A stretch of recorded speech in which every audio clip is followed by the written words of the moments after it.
अस्सलाम वालेकुम dear student. How are you all. उम्मीद करता हूँ कि आप सब लोग ठीक ही होंगे। जी, आज से हम लोग कंप्लीट आइल्स कोर्स स्टार्ट करने वाले हैं फॉर 2026।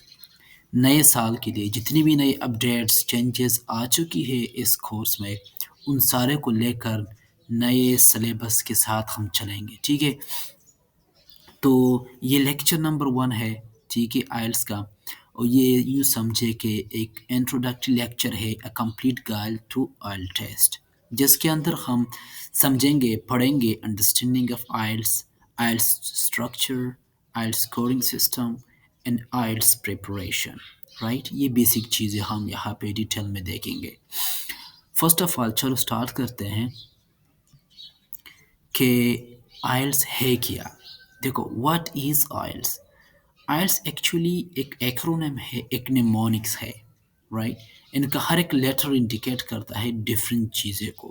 जैसे कि आई इंटरनेशनल, ई से इंग्लिश, एल से लैंग्वेज, टी से टेस्टिंग एंड एस ए system. IELTS actually stand for international English language testing system. यानी ये एक टेस्टिंग सिस्टम है इंटरनेशनल इंग्लिश लैंग्वेज का। राइट, अब ये क्यों कंडक्ट किया जाता है। देखो, ये ग्लोबल इंग्लिश प्रोफिशिएंसी टेस्ट है। Global English proficiency test for study, work and migration. Study के लिए, वर्क, माइग्रेशन, कोई स्टडी करना चाहे या काम के लिए बाहर जाना चाहे मुल्क से अब्रॉड में, या माइग्रेशन अपनी कंट्री से दूसरी कंट्री माइग्रेशन करना चाहे, तो उस तरह स्पेसिफिकली ऐसे कंट्रियों में जहाँ पर इंग्लिश क्या हो, कम्युनिकेशन की लैंग्वेज हो, बोलचाल की जनरल इंग्लिश जहाँ पर नेटिव लैंग्वेज हो, उन कंट्री में जब आप माइग्रेट या स्टडी पर्पस के लिए जाओगे, तो वो चाहते हैं कि तुम अपनी इंग्लिश प्रोफिशिएंसी को प्रूफ कर दो। तो प्रूव करने के लिए एक प्रोफिशिएंसी टेस्ट ज़रूरी है, जो कि पीटीई या आईएलटीएस या लैंग्वेज सर्ट हो सकता है। दूसरी बात ये कि आईएलटीएस को एक्चुअली मैनेज करते हैं British council IDP and Cambridge assessment English. याद रखें, ये टेस्ट एक्चुअली इसको कैम्ब्रिज यूनिवर्सिटी ने बनाया है यूके में। अब इनकी जो रिस्पॉन्सिबिलिटी है कंडक्ट करने की, ऑर्गेनाइज करने की, जितनी भी रिस्पॉन्सिबिलिटी है वो कैम्ब्रिज ने एक्चुअली दी है दो ऑर्गेनाइजेशन को। ठीक है, ठीक है, मेनली दो ही है। राइट, हालांकि और भी है, लेकिन ये दो सबसे वेल नोन है। एक है ब्रिटिश काउंसिल, दूसरा है आईडीपी। ये ब्रिटिश काउंसिल एडीपी है क्या चीज़, ये दोनों ऑर्गेनाइजेशन है, डिफरेंट कंट्रियों में मौजूद है। ठीक है, हर कंट्री में, पाकिस्तान में, इंडिया में, डिफरेंट कंट्रियों में इनके ये इदारे ऑर्गेनाइजेशन मौजूद है। वहाँ पर आपने जाके टेस्ट को बुक करना होगा। ये इदारे एक्चुअली सारे प्रोसेस को मैनेज करते हैं। आइल्स की इम्पोर्टेंस इसलिए है, बाकी आइल्स के अलावा और भी बहुत सारे अल्टरनेटिव टेस्ट आजकल किए जाते हैं, लेकिन आइल्स की सक्सेसफुल होने की सबसे बड़ी रीज़न यही है कि आइल्स को एक्सेप्ट करते हैं 12,000 ऑर्गेनाइजेशन इन 140 प्लस कंट्रीज। 140 से भी ज़्यादा ममालिक के अंदर 1200 ऑर्गेनाइजेशन इसको एक्सेप्ट करते हैं, तुम्हारे आइल्स के टेस्ट को, सर्टिफिकेट को, रिजल्ट को।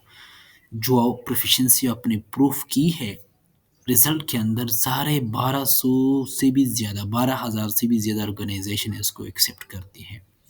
टाइप की बात की जाए तो याद रखिए, आइल्स की एक्चुअली दो टाइप्स है, एक्चुअली थ्री है, लेकिन जनरली मेन टू टाइप्स है, IELTS academic and IELTS general. ठीक है, एकेडमिक और जनरल क्या है, चलो आगे जाके देखते हैं। आइल्स एकेडमिक वर्सेस आइल्स जनरल ट्रेनिंग। नाम से वाज़ेह है, आइल्स एकेडमिक जो है वो हायर एजुकेशन के लिए है। IELTS academic is for higher education and professional registration. और इस आइल्स एकेडमिक के बेसिकली वो तुम्हारे एकेडमिक इंग्लिश को टेस्ट करना चाहते हैं, वो चेक करना चाहते हैं, टेस्ट करना चाहते हैं तुम्हारे एकेडमिक इंग्लिश को। इसलिए अगर आप हायर एजुकेशन के लिए बाहर जाना चाहते हैं, चाहे एमफिल हो या मास्टर के लिए हो या क्या हो, या एक्चुअली या एक्चुअली आप बाहर जाना चाहते हैं पीएचडी के लिए, तो इस दौरान वो एक्चुअली तुम्हारे एकेडमिक इंग्लिश को टेस्ट करते हैं। आइल्स जनरल ट्रेनिंग जो है वो एक्चुअली किस पर्पस के लिए होता है? IELTS general training work purpose के लिए, माइग्रेशन के लिए या सेकेंडरी एजुकेशन के लिए। ये जनरल ट्रेनिंग है। आइल्स जनरल ट्रेनिंग तो वाज़ेह सी बात है, वर्क पर्पस के लिए, माइग्रेशन के लिए, ठीक है? ये सारा कंडक्ट किया जाता है, ठीक है? कोई जनरली काम की पर्पज़ से अपने मुल्क से दूसरे मुल्क जाना चाहता है या माइग्रेशन करना चाहता है, एकेडमिक पर्पज़ ना हो, तो उसमें ना वो आइल्स जनरल ट्रेनिंग के आइल्स जनरल को ही वो रजिस्टर के लिए बुकिंग करता है, ठीक है? और आइल्स जनरल ट्रेनिंग में एक्चुअली तुम्हारे एवरीडे प्रैक्टिकल इंग्लिश को ही टेस्ट किया जाता है। Right, right. आप देखो, जो मेन दोनों में जो मेन फ़र्क है, एक में एकेडमिक इंग्लिश टेस्ट की जाती है और दूसरे में क्या टेस्ट की जाती है? Everyday practical English. लेकिन ये याद रखें कि दोनों में लिसनिंग और स्पीकिंग जो है, लिसनिंग एंड स्पीकिंग मॉड्यूल आइल्स का, वो दोनों का ही सेम होगा, same for both, but reading and writing is differ. इनका रीडिंग मॉड्यूल, राइटिंग मॉड्यूल थोड़ा एक दूसरे से डिफरेंट होगा। Different case in the sense, देखो, कुछ ऐसा अंदाज से डिफरेंट होगा कि जो ऐसे राइटिंग में ये जो राइटिंग टास्क आपको दिए जाएंगे, ये जो रीडिंग के जो पैसेजेस होंगे, वहाँ पे जो पैराग्राफ होंगे, वो प्रैक्टिकल इंग्लिश के बेस पर होंगे अगर ट्रेनिंग जनरल है। लेकिन अगर आपका आइल्स एकेडमिक है तो वाज़िह सी बात है, रीडिंग में जो पैसेज आपके अंदर टेस्ट के अंदर, पेपर के अंदर आएँगे आपके पेपर में, वो थोड़ा बहुत कम्प्रिहेंसिव होंगे, राइट? तो इसलिए हम ये कह सकते हैं कि दोनों में अगर कंपैरिज़न देखा जाए, सेम चीज़ है, लिसनिंग भी, स्पीकिंग भी, लेकिन इनमें एक्चुअली पर्पस जो है, या रीडिंग मॉड्यूल, राइटिंग मॉड्यूल, ये जो कॉन्टेक्स्ट है, कॉन्टेक्स्ट, ये चारों वही चीज़ें हैं जो इन दोनों को एक दूसरे से जुदा रखती है। एक्चुअली एक दूसरे से डिफ़र करती है, डिफरेंशिएट करती है। Purpose, reading, writing and context of the test, right? ये वो चीज़ें हैं जो कि अदरवाइज सेम चीज़ है, right? Reading, IELTS academic and IELTS general. अगर हम बात करें आइल टेस्ट फॉर्मेट, ये इम्पोर्टेंट चीज़ है। देखो, आपको टेस्ट फॉर्मेट समझना बहुत ज़रूरी है आपके लिए। तो याद रखें कि आइल्स की फॉर्मेट की बात की जाए तो आइल टेस्ट जो है, इनके 4 सेक्शन होते हैं। क्या? 4 सेक्शंस। आप उनको 4 पेपर भी कह सकते हैं, 4 मॉड्यूल्स या 4 सेक्शंस होते हैं। इन 4 सेक्शन का टोटल टाइम जो है वो 2 आवर्स 45 मिनट्स है। 2 आवर्स 45 मिनट्स। इन 4 सेक्शन में पहला जो सेक्शन है वो है listening. Listening module, listening paper या लिसनिंग सेक्शन आप कह सकते हैं, जिसकी टोटल टाइमिंग जो है वो है 40 मिनट्स। इसमें 30 मिनट्स पेपर का है और 10 मिनट्स ट्रांसफ़र टाइम है। आपने जितने भी चीज़ें की है पेपर को, उसको आपने आंसर शीट में ट्रांसफ़र करना होगा। इसके अंदर ना, लिसनिंग के अंदर 4 रिकॉर्डिंग्स होते हैं। 4 रिकॉर्डिंग जो कि एक बार प्ले की जाती है आपके सामने। रिकॉर्डिंग से कुछ चीज़ें आप पेपर में आपके सामने होंगे या कंप्यूटर में आपके सामने होंगे। मिसिंग वर्ड्स को आपने लिखना होगा रिकॉर्डिंग को सुन के। और 4 रिकॉर्डिंग को के अंदर आपको टोटल पेपर में जो सामने आएँगे 40 क्वेश्चन होंगे। वो 40 क्वेश्चन अपने सॉल्व करने होंगे रिकॉर्डिंग को सुन के। क्योंकि इसमें ना वो एक्चुअली तुम्हारे लिसनिंग को चेक करना चाहता है। वो चाहते हैं कि वाक़ई तुम्हारी लिसनिंग पावर इम्प्रूव है कि नहीं, लिसनिंग स्किल को वो चेक करना चाहते हैं, टेस्ट करना चाहते हैं। तो इसलिए एक गिवन टाइमिंग में आपके सामने 4 रिकॉर्डिंग्स प्ले की जाती है, जिसके अंदर 4 क्वेश्चन आपने अटेम्प्ट करने होंगे। फिर इसके बाद है रीडिंग मॉड्यूल। रीडिंग सेक्शन में इसकी एक्चुअल टोटल टाइमिंग 60 मिनट्स है, यानी 1 आवर। और रीडिंग सेक्शन की 3 सेक्शन होते हैं, यानी 3 पैसेजेस होते हैं। एक रीडिंग पैसेज होती है, 3 सेक्शंस, ठीक है? With increasing difficulty, right? पहला वाला थोड़ा-सा आसान, फिर लिटिल बिट डिफ़िकल्ट, लास्ट वाला इसके भी ज़्यादा डिफ़िकल्ट, कॉम्प्रिहेंसिव होगा। और इसके अंदर भी 40 क्वेश्चन ही होंगे।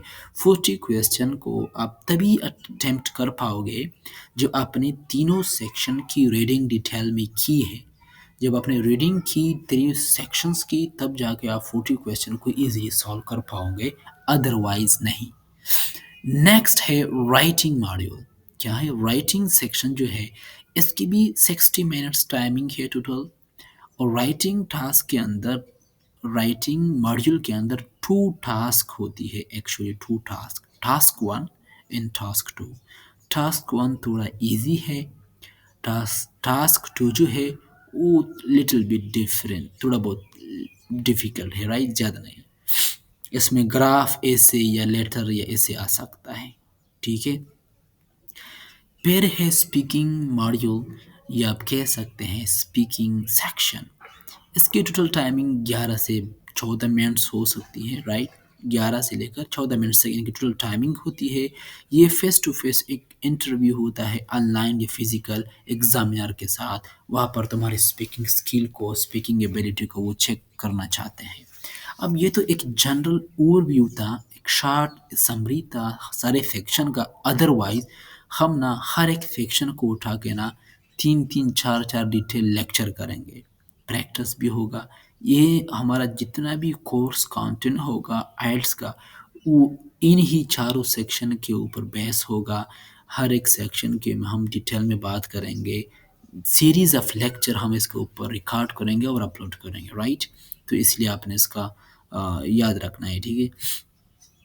नेक्स्ट है स्कोर, आयल स्कोरिंग सिस्टम, ठीक है।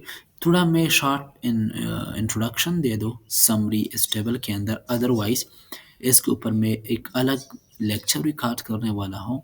जो स्कोरिंग सिस्टम देखो, आईएएस में बाकी ये नहीं होता कि फॉर एग्जांपल इसके जो रिजल्ट आता है वो कोई परसेंटेज में या मार्क्स में नहीं आता। 20-200 मार्क्स मेरे आए, फॉर एग्जांपल 300 मार्क्स, ना तो वो नंबर में आता है मार्क्स में, ना परसेंटेज में, ठीक है, इस तरह नहीं आता। बल्कि आइल्स का जो स्कोरिंग सिस्टम है वो बैंड स्केल का सिस्टम है।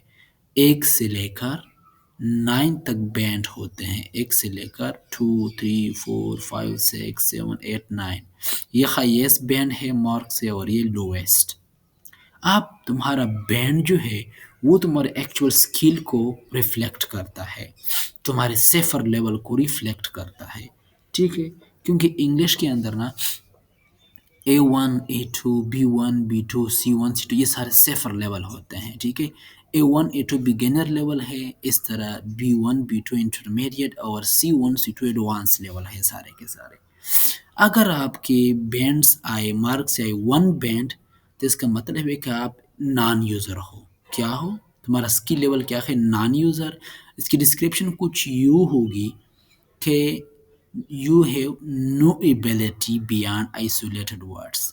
कुछ खास छोटे मोटे अल्फाज से हटकर इनके बयान आपकी कोई एबिलिटी नहीं है कुछ लिखने, सुनने और पढ़ने की। आप नॉन यूज़र है। इंग्लिश में तुम्हारी ना होने की क्या है, स्किल है, राइट, नॉन यूज़र है। लेकिन अगर आपकी बैंड आई टू, तो आपको इंटरमीडिएट, राइट, इंटरमीडिएट समझा जाएगा यूज़र। और जिसकी डिस्क्रिप्शन कुछ यूँ होगी कि you have a great difficulty understanding English. English को समझने में तुम्हें बहुत ही ज़्यादा डिफ़िकल्टी होती है, मुश्किलात, बड़ी मुश्किल से आप इंग्लिश के कुछ अल्फाज को समझ पाते हैं। तो इसलिए आपके बैंड्स भी बहुत कम आए हैं टू। यहाँ पर भी आपको बिल्कुल नहीं समझा जाता, एक्सपर्ट नहीं समझा जाता अगर आपकी बैंड्स 1, 2, 3 हो, ठीक है, या 4। ये बहुत ही लोएस्ट बैंड्स है सारे के सारे। वैसे किसी के इतने कम्स आते नहीं, क्योंकि कोई प्राइमरी सेक्शन का बच्चा तो ये दे नहीं रहा। अमूमन जो लोग आइल्स बुक करते हैं रजिस्ट्रेशन के लिए, वो अमूमन मैट्रिक के अबोव होते हैं जितने भी स्टूडेंट हैं, तो उनकी इंग्लिश इतनी बुरी भी नहीं होती। अगर आपकी बैंड आए 3, तो आपका स्किल लेवल होगा एक्सट्रीमली लिमिटेड। इंग्लिश में आप एक्सट्रीमली लिमिटेड स्किल है आपकी। और इसके डिस्क्रिप्शन कुछ ये है कि you can understand only general meaning. आप सिर्फ और सिर्फ कुछ एक जनरल मीनिंग चीज़ों को समझ सकते हैं। Otherwise you have no ability in English speaking, listening and reading and writing. अगर आपकी बैंड 4 हो तो आपको लिमिटेड यूज़र समझा जाएगा इस स्किल का, इंग्लिश का, और इसकी डिस्क्रिप्शन कुछ यूँ होगी that you have a basic competence in familiar situation. आपकी कुछ एक फ़ेमिलियर सिचुएशन, ऐसे हालात सिचुएशन जो कि फ़ेमिलियर है, जिसका सामना आप डेली बेस पे करते हो, उसके अंदर आपकी थोड़ी बेसिक कॉम्पिटेंसी है, राइट? थोड़ा बहुत चीज़ें आप समझ सकते हो, otherwise you are still limited. और 5 बैंड्स वाले को मोडेस्ट समझा जाता है, modest which means that partial command of language, full नहीं, पार्शियल कमांड ऑफ लैंग्वेज। आपका सेमी पार्शियल, हाफ कमांड है, आधा सा कमांड है, उबूर है लैंग्वेज के ऊपर, ज़ुबान के ऊपर। 6 वाले बैंड्स को कॉम्पिटेंट समझा जाता है, कॉम्पिटेंट, राइट? कॉम्पिटेंट क्यों? वो इसलिए क्योंकि you have effective, a person with a sex band have effective command with some error, right? Sex bands लेने वाले बंदे को इफेक्टिव कमांड वाला समझा जाता है इंग्लिश के ऊपर, even though with some error, कुछ गलतियों के साथ, इसलिए तो सेक्स बैंड्स आए ना, अदरवाइज नो आते। इनका तो इफेक्टिव कमांड होता है इंग्लिश के ऊपर कुछ एरर के साथ, error still will be there. अगर आपकी बैंड 7 आ जाए, you will be consider a good, right, in English, good in English. And आपकी डिस्क्रिप्शन कुछ यूँ होगी, handle complex language well. Complex ज़ुबान को भी, लैंग्वेज को भी अच्छी तरीके से ये बंदा हैंडल कर सकता है अगर आपकी बैंड 7 हो। अगर आपकी बैंड 8 आ जाए तो आपको वेरी गुड यूज़र कंसिडर किया जाता है, वेरी गुड यूज़र। आपकी स्किल लेवल क्या होगी? Very good in English and you have occasional inaccuracies, otherwise you are, you know, a very effective command. You can handle a very complex language structures. You have what? Effective command, but still occasional inaccuracies, थोड़ा बहुत, always नहीं, occasional, कुछ कोई ख़ास मौके पर आपके अंदर कुछ इनएक्यूरेसी हो जाती है, गलतियाँ, otherwise you are a very good English speaker, very good English person. 9 bands वाले को एक्सपर्ट समझ, expert in English, which means he has a fully operational command over the language। तो ये है इस 9 बैंड्स का जो स्टोरी है, यही वो चीज़ें हैं जिसने 9 बैंड्स ली हो, उसी को अपने तुम्हारे बैंड्स लेवल, तुम्हारे स्किल को रिप्रेजेंट करता है इंग्लिश के अंदर, तुम्हारी स्किल को, ठीक है? इसके ऊपर हम डिटेल में फिर बात करेंगे हर हर मॉड्यूल को लेकर, ठीक है?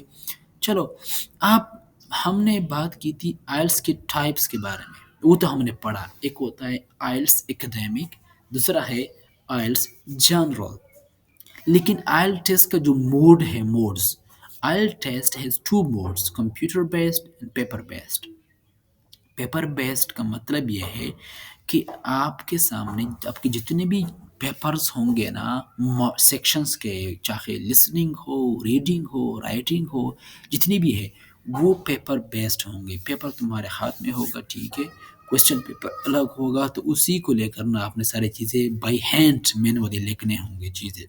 तो पहले यही होता चलता आ रहा था सारा, ठीक है? अब थोड़ी बहुत मॉडिफ़िकेशन आई और स्टूडेंट्स ज़्यादा कंफर्टेबल फ़ील कर रहे थे पेपर बेस्ड में, ठीक है? पेपर बेस्ड में अपने आंसर पेपर के ऊपर ही लिखने होंगे, लेकिन स्पीकिंग फिर भी फ़ेस टू फ़ेस ही होगा।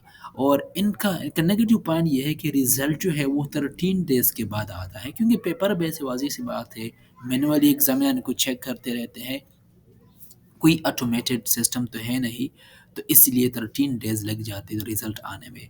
दूसरा कंप्यूटर बेस्ड है, तुम्हारा जितना भी सेक्शन होंगे वो सारे कंप्यूटर बेस्ड होंगे। कंप्यूटर बेस्ड का मतलब ये है कि आपने जितने भी आंसर करने होंगे ना, आंसर शीट के ऊपर, वो डिजिटली होंगे, कंप्यूटर के ऊपर होंगे।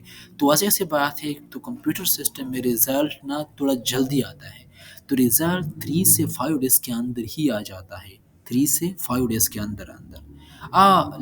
प्लस पॉइंट ये है, एक तो रिज़ल्ट जल्दी आता है, दूसरा प्लस पॉइंट ये है कि word count and editing tools available होंगे आपके लिए। वहाँ पर तुम जितने भी ऐसे लिख रहे हो ना, तो वर्ड काउंट का टूल वहाँ पर होगा, वो खुद ब खुद ऑटोमेटिकली तुम्हारे वर्ड को काउंट करता रहेगा, ठीक है? और एडिटिंग टूल्स भी वहाँ पर होंगे। बाकी कंटेंट जो टाइमिंग है, जो स्कोरिंग है, वो सेम होंगे दोनों के लिए, चाहे कंप्यूटर बेस्ड हो या पेपर बेस्ड हो। एक दूसरा नेगेटिव पॉइंट कंप्यूटर बेस्ड का ये है कि अगर आपकी टाइपिंग कीबोर्ड पे स्लो है तो फिर भी आपका प्रॉब्लम आप फेस कर सकते हो अगर तुम्हारी राइटिंग स्लो है। तो इसीलिए ज़रूरी है कि आप खुद को यूज़ कर लो। आप क्या कर लो, आदी बनाओ कंप्यूटर का, उसके साथ प्रैक्टिस करो कीबोर्ड के ऊपर, ताकि राइटिंग के वक्त चीज़ें आप जल्दी कर लो। ठीक है। आप आपका अगर प्रैक्टिस आपकी अच्छी हो तो पेपर बेस की बजाय लोग कंप्यूटर बेस के ऊपर ज़्यादा कंफर्टेबल फील करते हैं। अदरवाइज स्टूडेंट पेपर बेस ऊपर ज़्यादा, क्योंकि वो बचपन से स्कूल कॉलेजेस में पेपर के साथ ही आते हुए उनका प्रैक्टिस हुआ होता है डिटेल में, तो वो ज़्यादा कंसंट्रेट कर लेते हैं, कर पाते हैं जब उनको एग्ज़ाम पेपर बेस में लिया जाए उनसे। ठीक है। Last point, registration in preparation of IELTS. देखो, रजिस्ट्रेशन आपने किस तरह करनी होगी, प्रिपरेशन सिंपल सी चीज़ है। Find in official test centre, चाहे ब्रिटिश काउंसिल हो या आईडीपी हो, ये दोनों ऑफिशियल टेस्ट सेंटर है और ये हर कंट्री के अंदर, और कंट्री के अंदर भी डिफरेंट सिटीज़ के अंदर, जो बिग सिटीज़ होती है, हर सिटीज़ के अंदर ब्रिटिश काउंसिल का या आईडीपी का सेंटर मौजूद होता है, टेस्ट सेंटर। आपको उस ऑनलाइन या फिजिकली जाके आपने टेस्ट सेंटर को फाइंड आउट करना है। फिर आपने कंफर्म टेस्ट टाइप, ठीक है, टेस्ट टाइप को आपने कंफर्म करना है। आप एकेडमिक आइल्स या जनरल आइल टेस्ट बुक करना चाहते हैं, ठीक है। फिर आपने रजिस्टर ऑनलाइन और पे फी, ठीक है, एंड पे फी। आपने ऑनलाइन रजिस्टर करना है, गूगल पे जाके आपको सारी डिटेल मिल जाएगी। फिर आपने ब्रिटिश काउंसिल या आईडीपी लिखना है, ठीक है। आपको वेबसाइट सामने आ जाएगी। आप अपने according date, timing, month select कर सकते हैं। डेट, टाइमिंग एंड मंथ, ये याद रखें, ठीक है। अब ये डिपेंड करता है, क्योंकि अमूमन ना जो आइल्स एकेडमिक है वो पर हर मंथ में अप्रॉक्सीमेटली 4 दफ़ा ओपन रहता है, और आइल्स जनरल 2 टाइम्स ओपन रहता है विद इन अ मंथ, ठीक है, ये याद रखें। प्रिपरेशन टिप्स की बात की जाए, जो प्रिपरेशन टिप्स है, देखो, ये याद रखें कि अगर जब आप तैयारी कर रहे हो ना आइल्स के लिए, तो ऑफिशियल आइल्स के मटेरियल को ही यूज़ किया करें, जो ऑफिशियल आइल्स मटेरियल है, ठीक है, चाहे प्रैक्टिस के लिए हो या प्रिपरेशन के लिए हो। दूसरी बात, take practice test. Practice test इसलिए इम्पोर्टेंट है, आप जित it doesn't matter how well prepare you are, ठीक है, लेकिन अगर आपकी प्रैक्टिस अच्छी ना हो ना, तो फिर टाइम मैनेजमेंट में बहुत बड़ा मसला आपको आ सकता है टेस्ट में। तो इसलिए प्रैक्टिस टेस्ट जो है वो जितना ज़्यादा हो सके क्या करें। Next, read, right and speak English daily, ठीक है। डेली बुनियाद पर, रोज़ाना के बुनियाद पर इंग्लिश को लिखे, पढ़े, भूले, ठीक है, ताकि आप खुद को इमर्स कर दें, खुद को एक उसकी इंग्लिश स्पीकिंग इन्वायरमेंट में जितनी ज़्यादा चीज़ें आप कंज़्यूम कर सकते हो, उतनी चीज़ें आपको फ़ायदा देगी। जितना ज़्यादा हो सके स्पीकिंग में, राइटिंग, रीडिंग में खुद को इमर्स कर दे, चीज़ों को कंज़्यूम कर दे, हर चीज़ कंटेंट इंग्लिश में लिया करें। देन ऑफ कोर्स आप देखोगे कि आपकी इंग्लिश की ओवरऑल आपकी इंग्लिश इम्प्रूव होगी। लिसन टू इंग्लिश मीडिया, चाहे यूट्यूब पर हो, टीवी पर हो, जितनी भी चीज़ें हैं, इंग्लिश मीडिया, सोशल मीडिया की ही बात हो या वैसी कोई भी मीडिया हो, उसको इंग्लिश में ही सुना करें, ताकि आपकी क्या हो, ये सारी चीज़ें इम्प्रूव हो। थोड़ा शॉर्ट समरी कर लेते हैं, ठीक है। थोड़ा की टेकअवेज़ ले लेते हैं, हमने आज के लेक्चर में क्या-क्या पढ़ा। देखो, पहली बात तो ये, IELTS is recognized for study, work and migration, ठीक है। इसलिए आइल्स इम्पोर्टेंट है, चाहे आप स्टडी के लिए, वर्क के लिए या माइग्रेशन के लिए जाना चाहे, तो आइल्स रिजल्ट को वे all around the world recognize किया जाता है। आइल्स की 2 वर्जन होती है, एक होता है एकेडमिक, दूसरा है आइल्स जनरल। दोनों में हमने फ़र्क बताया डिटेल में, मैंने आपको बताया। 4 सेक्शन एक्चुअली होता है, जिसको हमारा पूरा कंटेंट जो है, कोर्स कंटेंट इन 4 सेक्शन के ऊपर बेस है। Listening section, reading section, writing and speaking, ये सारे डिफरेंट सेक्शन मॉड्यूल्स है आइल्स के। स्कोरिंग सिस्टम की बात की जाए तो आइल्स का स्कोरिंग बैंड्स में किया जाता है। इनका बैंड स्केल होता है 1 से लेकर 9 तक, ठीक है। तो इसके ओवरऑल एवरेज लिया जाता है, and average give you overall score, ठीक है।